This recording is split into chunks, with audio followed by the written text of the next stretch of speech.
I think that's so corny. I know. I love it. I don't. Go on. When did we ever care what you wanted? You want to die? What? The children are You gonna watching. die? The children are watching. You gonna die?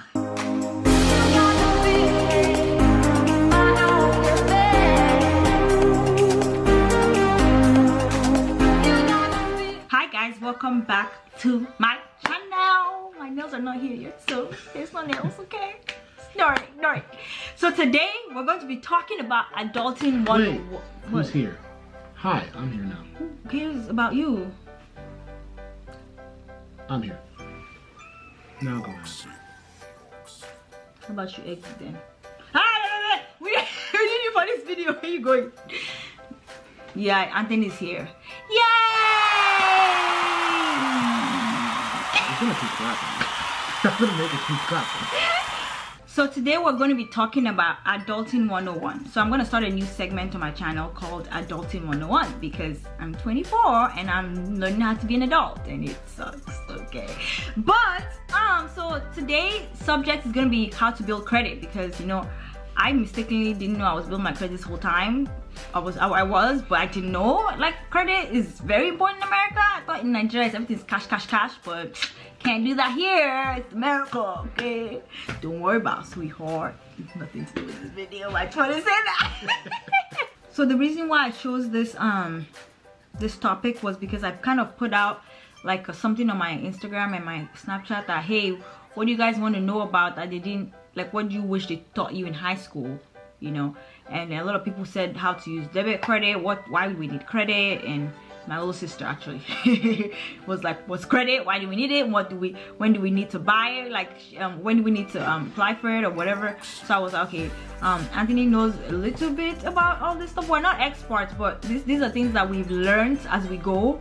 So like, I just got a car and, you know, I'm paying it off, and so, you know, all those things have to do with credit that I didn't even think it needed. And, you know, so I was like, you know what, let me just put a video so one day somebody's gonna watch it and it's gonna help somebody. Share, guys, share. Struggle's real. Let's go on to the credit issue. So today I'm just gonna talk about things that will help your credit, how to build your credit, what to use credit for, when not to use your credit, and everything. And I have Anthony here because some stuff I don't get. I don't get. Like for example, there's this card that's different to travel internationally, huh? I'm not an accreditor, but she just she wants me to be here. So when I was heading from high school to college, my parents gave me 4 things that they would not let me leave the house unless I knew. It can go from very small to very basic things to very important things. For example, my dad wouldn't let me leave the house unless I knew how to barbecue. I'm not joking. I had to know how to successfully barbecue before I could leave the house. I'm hungry. Anyways, one of those was what credit is and why it's important. They refused to let me leave the house unless I knew why it was important. So what is credit? Credit is basically, as everyone should know, credit is... Not everybody. That's why they're watching this video. I'm just going to talk about what credit is. Like, everyone should know. Everyone should know what credit is. Everyone should know what credit is. Okay. Basically, what credit is that credit is money that you don't have that you're borrowing from someone else. That's just credit.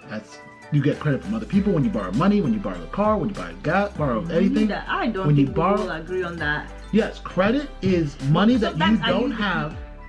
Credit is money that you don't have that you're borrowing from someone else. That's what credit is. But sometimes I use the credit card just to be my credit and pay it off the next day. Yes, you're using money that you don't have. I do have it. But then you're putting money back into it. You're using it to buy something that is technically not your money and then giving them back the money instantly. We're going to talk about that. That is just that's boosting credit. We'll talk about that now. But credit essentially is using money that you don't own to buy something. So firstly, we're going to talk about things that affect your credit. And this is America. I don't know how it works in the UK. I know there's some UK people that say it. So things that affect your credit. Okay, so things that affect the credit, there's 5 main factors. One of the factors is payment history. Okay. Payment history is one of the biggest things. That's what everyone talks about. It's like being delinquent your payments. Okay, what kind of payments? So it's any payment. If you late on your mortgage payment, your car payment, your student loans, whatever it is, if you're late on any of those, you'll usually... Phone bill, though.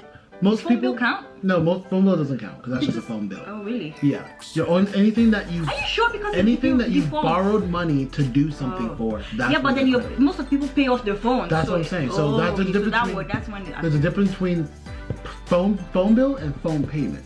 If you got your phone and bought it on credit, then that's what counts.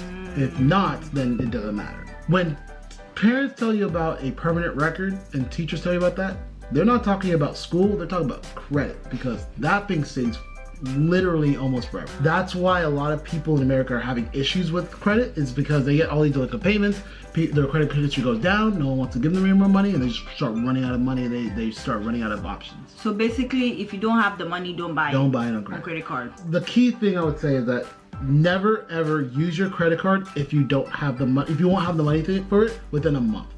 That's what I would say. For example, if you want to go on a trip, don't buy the whole trip on credit and then hope that eventually you'll start saving it up, paying it off little by little. That does not work, especially with the high APRs and interest rates. It's massive. Like, don't do that. For me, like, I'm working the overtime, so by time I have to pay for it, well, the money's already in the account. All I have to just do is transfer it if I want to pay all at once. So don't say, oh, I want to go to Jamaica, but I don't have any money saved up. There's no way to even get the money. You can't do overtime, can't do anything. So wait, you're not gonna pay though? So no, credit is not just a make a wish card. It's not just make a wish. If you can't pay, don't do it. Don't do it, okay? Anyways, the next one is one that most people don't realize is an issue, is the amount of debt you owe. Oh, debt ratio. Yes, yeah, they have a big issue with something called debt ratio. Credit utilization ratio.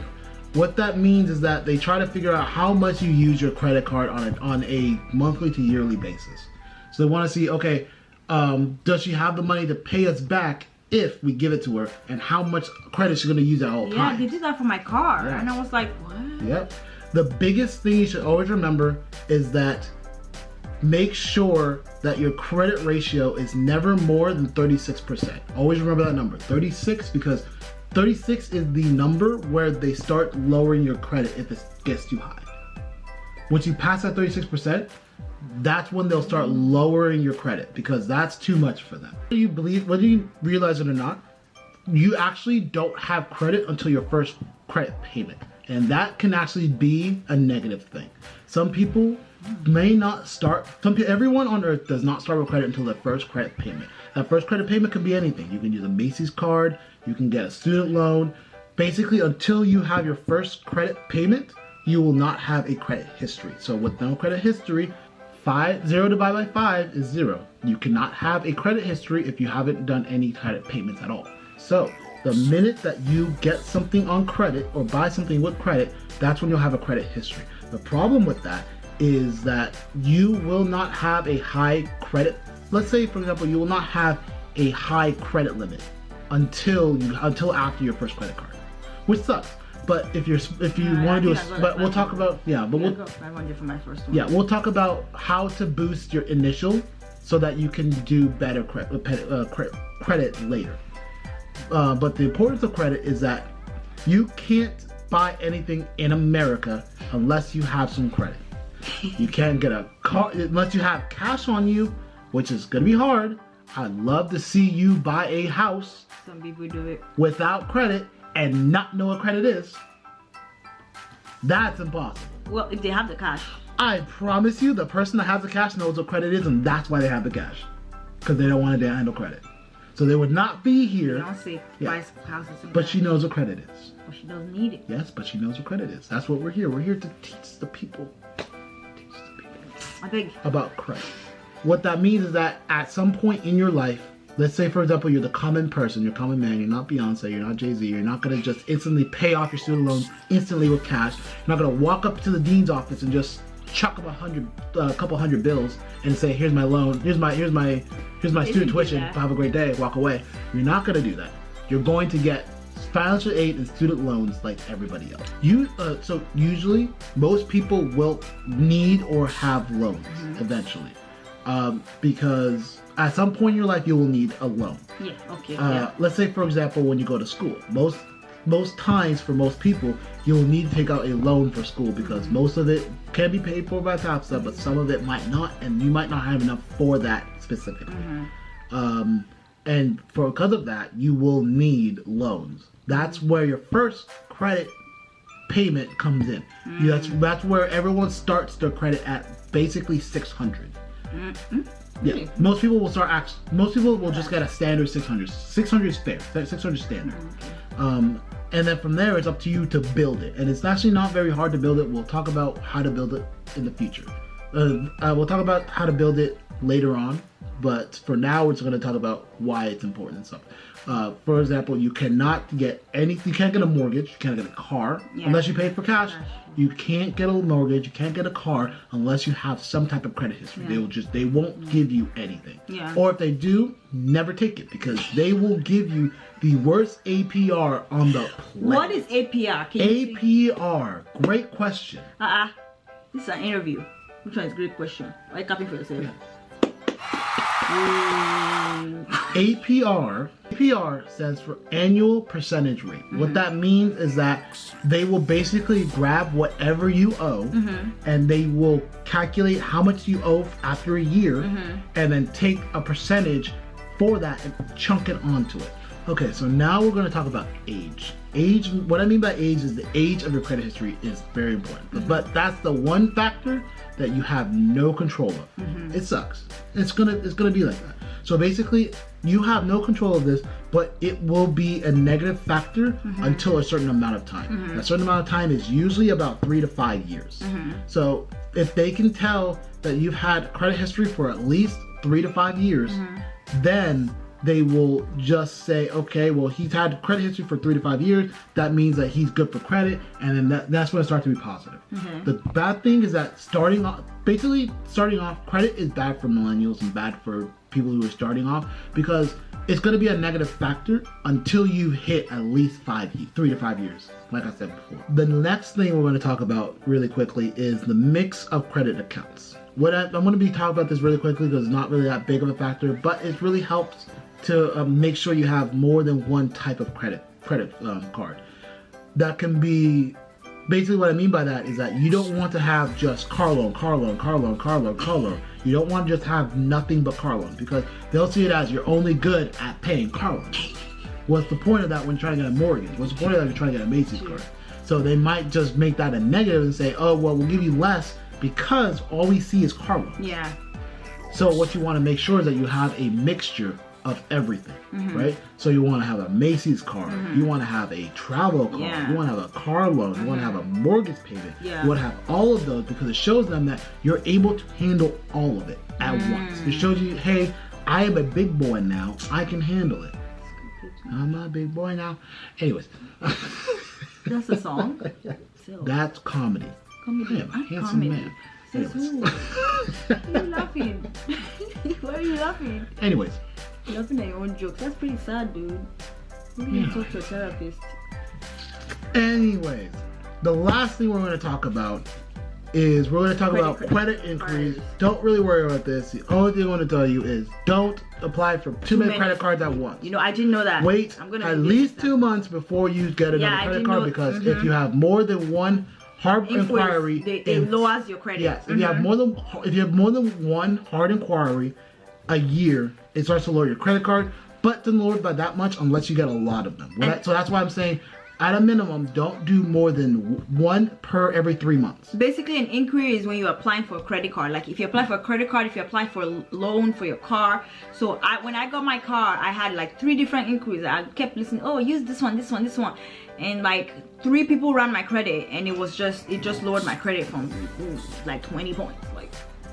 So anything you apply for, they have to run your credit. And this thing there, one time even recently, I still made a mistake of applying for 2 different traveling credit cards. And the first one I was like, oh, I don't really want this one. And before I went, I was like, can you cancel it before you run my credit? Oh, they run your credit instantly. When you press the submit button, they run your credit. So 3 months gap before you apply. Before you apply for a car loan, go do your research. Look at people who will give you best APR. Like you know, they don't run your credit, but they will tell you how much they're gonna give you. Like there's some banks that's flat flat. The APR for car loans this. Like most credit unions are flat rates, so don't be doing 3 different credit unions. No, do one and live life. That's a good segue to what I was going to say, which is when it comes to inquiries, that also matches don't have too many credit cards at once. It's the reason that's confusing is because it is good to have a lot of credit accounts. Yeah. Closed or open, doesn't matter. Yeah. They're going to check how many you've had, and that's going to be in your credit history. The problem is, don't have too many credit cards at once, because if you have too many credit cards at once, then you run your credit too many times. Yeah. So if you want to have cards, that's fine. That's what I'm saying. Make sure that you don't have it checked within 3 months, 3 months of each time, because I believe one inquiry is taken off every 6 months or every year. So if you do like 3 a year, then after the 3rd year, you're gonna have like 6 of them. Yeah, I think I'm done with my credit. Yeah. So it's okay to have a lot of credit, but make sure if you're gonna have another one, close another one. So I know that we put a lot of information on you. What you could do is you could also go back if you want to read up, to hear back on what we said before. But what we're gonna do is we're gonna basically summarize it by just showing you how you can build your credit and how to get as high as possible. And we'll talk about certain situations, and not just certain situations, but how to make sure that you're getting the best possible card for yourself. What you need before we start, you have to understand that a credit can go between 300 and 850. Score. Yeah, it's credit score. Yes, but it is basically like a curve. It's a spectrum. Yeah. Basically, what that means is that you don't want it as low as 300, and you don't want it as high as 850. Really? Yes. Why? Because if you have too good of credit companies can't make money off of you. Oh, so what's the point of getting your credit? Yes. So you want to make sure that your credit sticks between. Well, commonly, even if it's bad, commonly you want to make sure your credit is between 600 and 750. So you want to make sure that the good number you want to sit between is 600 and 750. That's a great number to sit between. You'll get the maximum efficiency of your credit.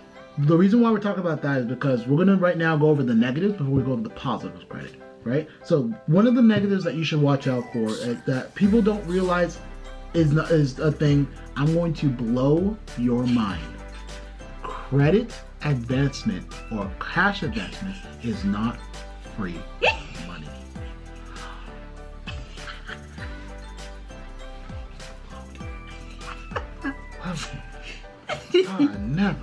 I never. Cash advancement is not free money. Let me tell you how stupid cash advancement is. Cash advancement, they make a lot of money off because they know that you are desperate for money. That's why you come into them for money. The reason they make a lot of money is because their APR does not work off of monthly bases like the others do. Theirs are per minute, per second, Are you per serious? hour. Every second that you owe them money, you're accruing some type of interest. Wow. Every minute. Fine print reading. Every second of your life, you are owing them money. While you sleep, they're making money off of you. Interesting. While you're at the hospital, they're making money. You're in the shower, and they're just counting your money. One more thing that is negative that people need to understand is that don't fall for the store cards, the Macy's, the Best Buy, I was about to say Radio Shack. Basically, just don't fall for store credit cards. Why? Because they usually say, oh yeah, we'll give you a discount on this, discount on that, do this and do that. Mm-hmm. Don't fall for it because their cards are useless for anyone but them. Yeah. And not only that, their APR is usually incredibly high. Oh yeah, 24%. Yes, they're usually between 20 and 30% APR, and that's a lot. How that a lot? You can go from $1,000 to $1,300 if you don't touch it. So is there cards that are good for certain things, like for example traveling or shopping? Is there certain cards that are good for certain like activities? That is a great question. That is a great question. Yes and no. I would say the best cards to use ever are the all-around cards. The Capital One Quicksilver, the Chase Sapphire, the cards that are basically used for everyday purchases will always be the best general cards. If you can't figure out what card to use, just use a general card. Because you want to look for cards that have cash back on everything. Yeah. And yes, the percentage matters, but try to get the ones that have cash back on everything without having you do a lot. Like for example, we have the Capital One Quicksilver. The reason we got that is because it's cash back on everything, and it has a zero minimum payment. Minimum balance, and has a no yearly payment, which means that we can use it whenever we want and we can keep it at zero when we want. And the good thing is that so long as we use it and we put money into it and spend it or use it to buy things, we will get cash back on that, and we'll be able to use that for other things. Yeah. So it's always good to have ones on cash back. But Well, for traveling, like if you travel internationally, then there's some cards that are better for that, correct? Yes. There are cards that are better for certain situations. There will always be cards like that. That's why it's always good to have basically what I call an armada of cards. What I mean by that is that it's always good to have a general card. It's always good to have your favorite store card. It's always good to have a travel card. And travel cards are much different than normal cards because travel cards will give you travel benefits. Yep. For example, there are a couple cards that will give you give you credits for like free credit. So basically free money to go and apply for global travel. The global entry. Yes, the global entry. Okay. Like for example, there's a card that will basically pay for your global entry fee, and you can just go get global entry. Which card is that one? Capital One. But the one I applied for that, give me 500. Can you imagine? I'm mad. I'm going to call it tomorrow. Yeah, we'll call it. Travel protections as well as things like global entry. For example, you can pay off for loss. You can use it to pay for lost luggage. You can use it to pay for protecting your plane, you're protecting your airfare. For example, if you buy a plane ride or a plane ticket, and your flight is canceled, you can use that card and call your company and say, hey, this flight I can't be able to go on it. I need to get off of it, and they will pay whatever you need to cancel your flight. Yeah, that's new. But credit cards, because I feel like it's better to travel with credit cards because if you didn't make that purchase, it's much easier to dispute that purchase than a debit card, because with a debit card you're gonna have to call Wells Fargo will tell you, well, sorry ma'am, you do 21 business days. But with a credit card, you tell them, I didn't make that purchase, here's the proof I didn't make that purchase. Boom, even before, while they're investigating, they will give you your money back.